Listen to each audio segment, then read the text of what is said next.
Customer आहे आणि त्याची क्रिटिकल अवस्था आहे. म्हणजे 3 वेळेस ऑपरेशन झालेलं आहे बघा.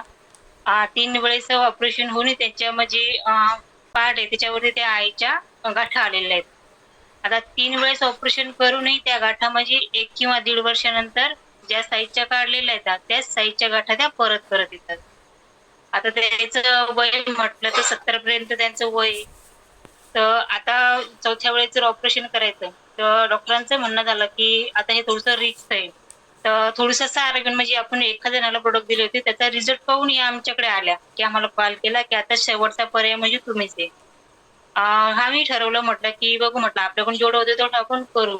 कारण आपल्या हाती जे म्हटलं जे बेस्ट प्रॉडक्ट आहे, A9 अँको, आपलं एसबीटीची ज्यूस आणि लिव्हर टॅबलेट.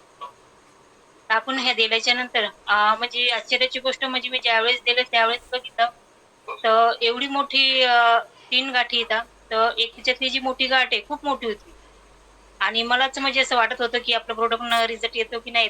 पण मी एक विश्वास होता, की नाही रिझल्ट बघितलेला होता मी आपल्या A9 अँकोचा. तर नाही म्हटलं, की या प्रॉडक्टनं थोडं का होईना, थोडंसं का होईना रिझल्ट येईल आणि जे ऑपरेशनचा त्रास आहे त्या आईला त्याच्यापासून हे प्रॉडक्ट आपल्याला वाचवण्याचं काम करेल.